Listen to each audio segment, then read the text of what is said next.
Hello mga ka-choy, so ngayon nandito po ako sa isang restaurant kasi nga yung mga Pilipino ngayon is pupunta dito, yung free lang kasi yun yung Christmas party namin dito, yung magtipon-tipon yung mga Pilipino dito sa aming lugar.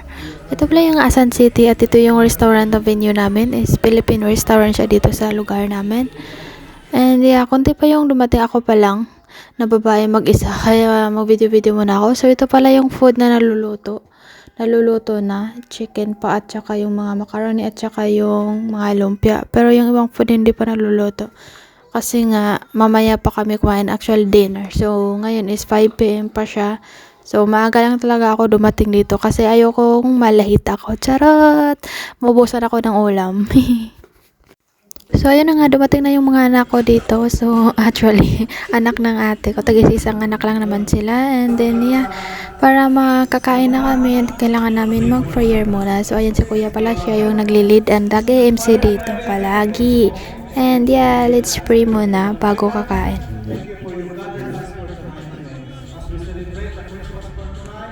Thank you for safety with the food. We pray that you're going to clean so that it will nourish our body. In the name of Jesus, Amen. Okay, let's eat. Kakain na kayo. So, kainan na. So, hindi pala kami masyado marami kasi nga yung iba may trabaho pa rin kahit holidays dito sa Korea. So, kundi lang kami and yeah, pero meron naman ding mga humahabol. Pero puno yung mga upuan kasi hindi rin masyado malaki yung venue namin. Oh, ayan na nga si ate, namimigay ng plato. Ang bait. Siya pala yung ano dito. Magaling na rin siya mag-Korean din yung kasama yung husband niya, yung naka-red. So, yeah, yung anak nila hindi na nila sinama. Actually, wala masyadong ano ngayon, mga bata kasi nga hindi na nila, kasi pangalawang meeting na to namin and before may mga dala silang mga baby, ngayon wala na kasi para lang to sa adult kasi nga ito parang dinner na talaga siya and with drinks. Yeah. So ito naman si Kuya ang kulit. Videohan na ako kasi nga vlogger daw ako dito. Hindi naman ako sikat. My God. Tapos hindi pa naman niya maibigkas yung pangalan ko. My God, Kuya. Saan ka na ngayon?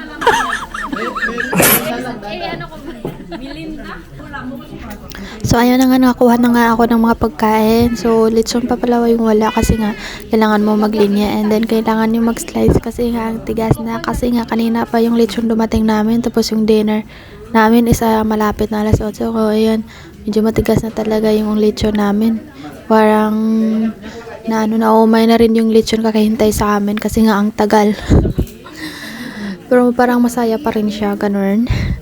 Ito palang lechon namin sobrang mahal dito sa Korea. Parang nasa ano siya, sa 1 million won siya dito. So, nasa 40,000 siya peso o saan ka. Hindi ka makain ng lechon dito pag hindi sa ganong presyo. Meron naman maliliit na binibenta dito. Pero ito talaga yung ano namin, yung buo kasi nga marami kami. Pero actually hindi namin to nauubos. Tapos bumayad kami nito ng tag more than 1,000 peso yung pag-attend namin dito kasi hindi naman free kasi nga ang mahal din ng mga foods dito. So ayan na si kuya nga na dito nagsaslice, expert yarn. Yung palang lalaki sa akin na ang ano, yung Pinay din dito kasi malaki na siya, parang nasa 20 years old na siya. And then, yeah, yung fab ko dito is yung ano lang, yung salad and yung chicken. Yeah, yung masarap at saka yung kape. Ano yung nag-enjoy na yung pagkain ng dalawang bata ko. Gusto nila pumunta daw dito kasi kakain talaga sila ng lechong baboy kasi nga hindi pa nila nakita yung lechon baboy. Gusto nila na matikman. Ayan sila ni Kuya, enjoy din sa mga food nila. And yeah.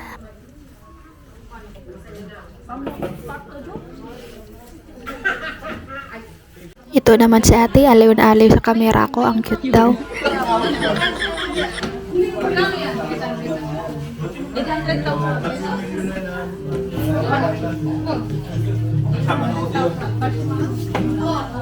Magkano? 80만 원이래.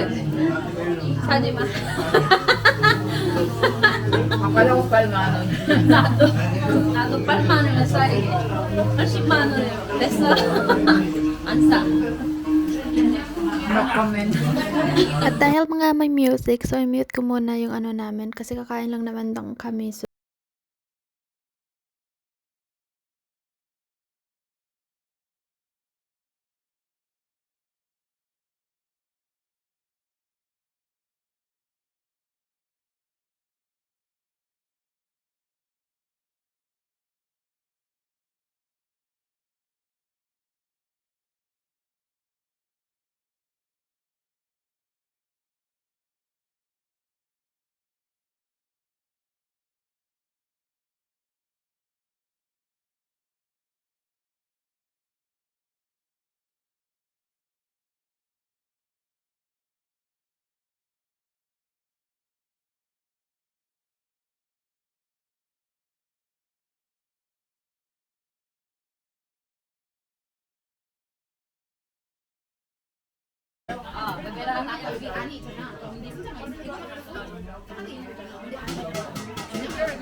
So, ayun nga, hindi kami comfortable lang magkutsara. So, kailangan talaga namin magkinamay. So, kuha na kami ng gloves.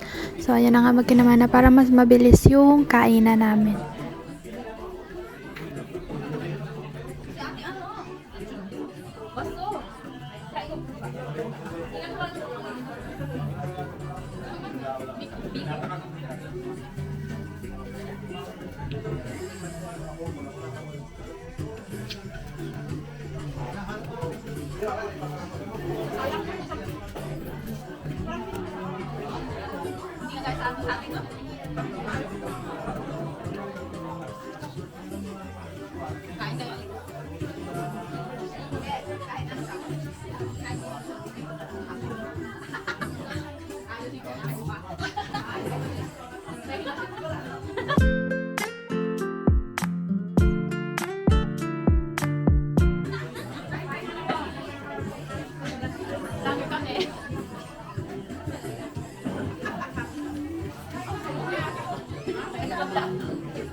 Dapat pang Christmas ito.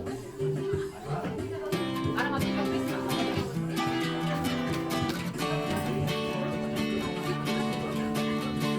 Kuya, may ano, may space pa, oh. Ito dalawa. Ang kaman. Bye-bye! Cheers na kami. So, inom muna kami ng juice dyan kasi tapos na kami kumain. Pero may pagkain pa rin sa harapan namin.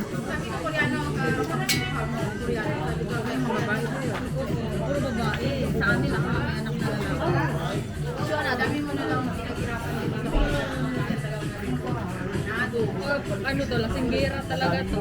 Ay, grabe ka talaga. Bus na agad. Oo. Ako maubos na yung pulutan. Yung ano ko, ano ko. Oo, sulmong na eh. Uy, Anjo. Ay, sulmong ka. Ay, diyan ka ba? Uy, graso. Dalian mo uminaw sa kanya. Ate, ubos na rin yan sa'yo. Sa dati, papaitan ako. Ah, wag mo kasi ano sa ano mo. Ay, ala. Direct mo inumin. Yan yung technique, huwag mo siyang tikman. Pero ayoko ng beer, bakit? Talaga lagyan ng ano siya.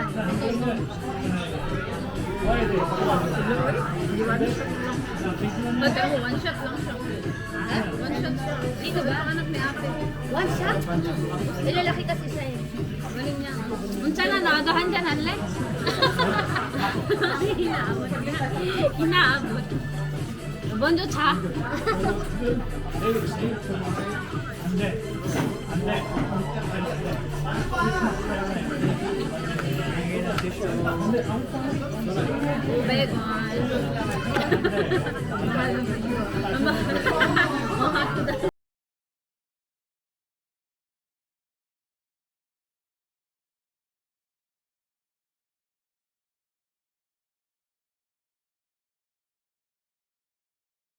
Ate, anong name?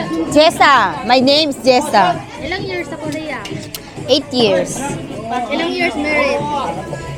7 years. May tanong ako. Ano? Ma-recommend mo ba yung Korean oppa sa atin? Uwi na kayo? Hindi. Kasi wala, hindi magandang mga Koreano. Bakit ang mga ugali nila? Magkaiba, promise. Hindi maganda. Yun lang yung reason? Yun lang reason kasi iba yung Korean drama sa totoong sa real na Hindi maganda. Hindi ko recommended. Culture shock sa Korea. Culture shock? Ano bang mga culture shock sa Korea? Madami. Pagdating sa pamilya nila, madami. Bigay ng dalawa. Dalawa? lang? Dami. Dami. Pang dalawa lang, paano ba? Lalo na sa pagkasama kasama mo yung magulang na asawa mo sa bahay. Yun talaga, nakakabwisit ba? Nakakabwisit ang bayanan. Madiwara. Tapos susunod, yung mga ano nila, mga ethics nila, ganun. Kailangan mo susundin mo sila. Kung gusto mo, papiliin ka, gusto mo manirahan sa Pilipinas o sa Korea? Sa Pinas! Korea na. Why? Mas maganda sa Pinas, mas masaya. Dito malungkot. So bakit nandito ka? Ewan ko ba, bakit na ako napunta rin eh? Hindi ko alam. Mas feel ko na sa ano. Oh, sige, isama mo. Yan, opinion mo. Okay. Gusto ko na sa Korea. Sa bagay, maano na din kasi sa Korea ngayon kasi nga, ano, mas maganda dito kasi nga, nandito na lahat, di ba? Sa Pinas kasi parang, Mahirap manirahan. pagkaiba. Trabaho mo sa Pinas parang hindi mo wala yung Oo, buhay. tama. Kahit anong kayod mo, parang hindi, ano. So, ayun na nga, tapos na yung question and answer namin. So, kain ulit, and, yeah, meron pang pa-raffle yung, dito, yung MC. So, makinig muna tayo. Mahirap lang kasi.